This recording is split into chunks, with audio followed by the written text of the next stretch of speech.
need to work with those. There again, there are people on the industrial boards of different cities through the county. And again, as I was talking a while ago, or made the remark a while ago, we've got to get all of the cities of Gibson County to pull together in order to reach the common goal. Common goal is to get industry into the county. There again, it doesn't matter which city of Gibson County that the business or the industry goes to. What matters is it comes to Gibson County. Then, of course, you look at your workforce. Both of those have got to be looked at when you start talking about getting it all together.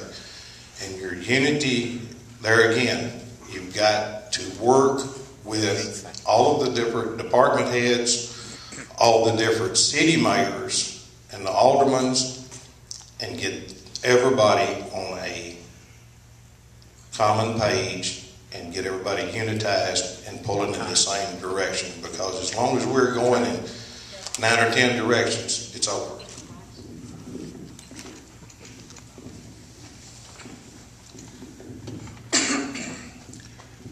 First thing on tourism, we have the county lake. Back when it was being formed, I suggested to those on the board the little peninsula out there for the county to buy that and set up trailer parks and pads for people to go camping out there over the weekend. Under economic conditions like they are now, I feel like the people will stay closer to home and use the lake better and promote it. We have several bed and breakfasts. We have some people that put in a maze that have people come. They have grants from the state that they've received in doing that. On crime, I think that we've worked with the sheriff's department, give him all the help he needs and extra funds and doing that to have the people out on the street and be supportive of that.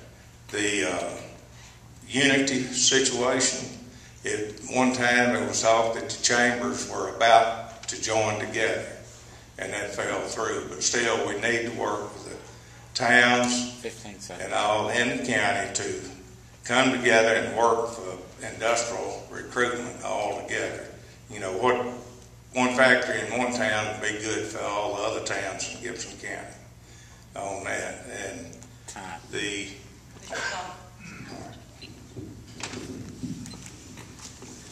pertaining to tourism in our county, in the next few weeks we will have an opportunity to attend two, I guess you'd say, really important events that our county is a part of.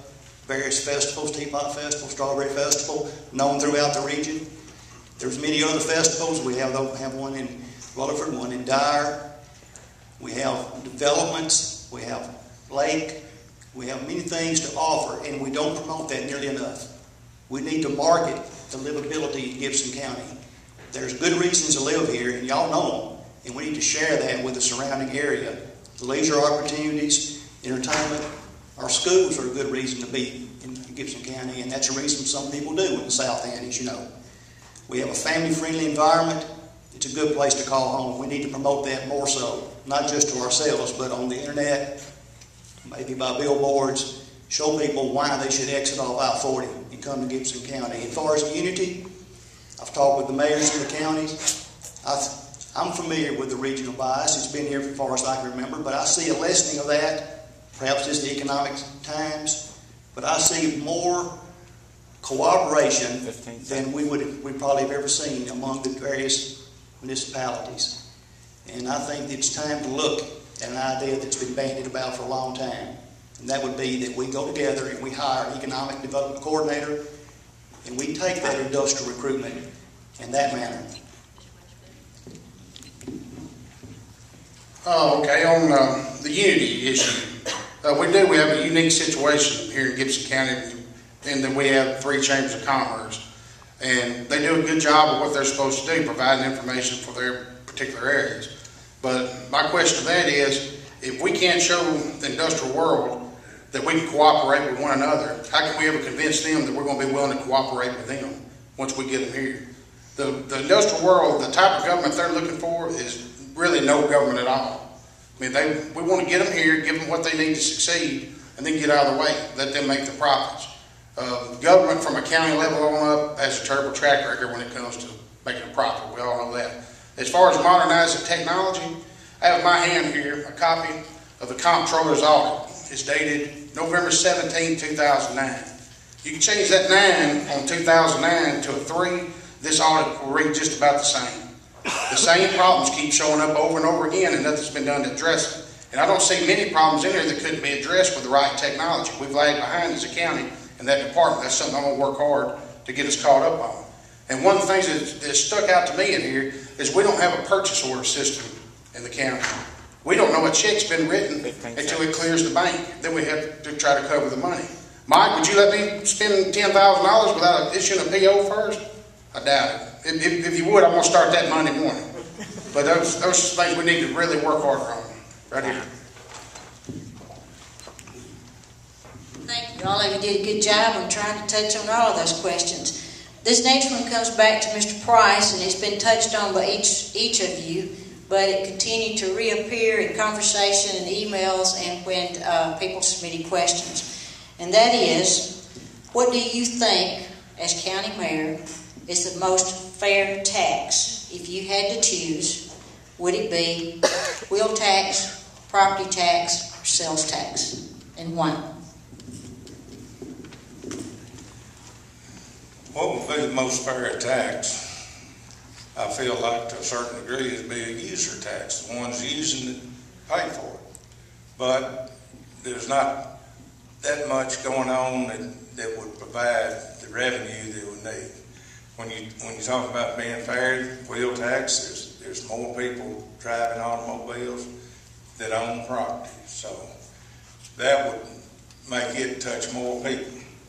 The sales tax, we are at the limit within 0.5% on the sales tax that the county could increase. By doing increasing countywide would hurt one of the school systems and their revenue. And I don't think it's the intent of the county commission to hurt any of our education systems by doing that. So when you get right back down to it, if you have to have one, either find a user fee or go with the wheel tax in the long run.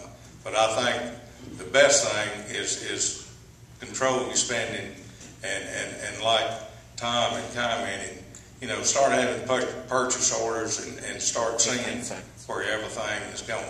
Thank you. As far as which tax is better, that question I've asked it out of several citizens, and they respond. Many of them respond, it's a tax that I don't have to pay, but everyone else does.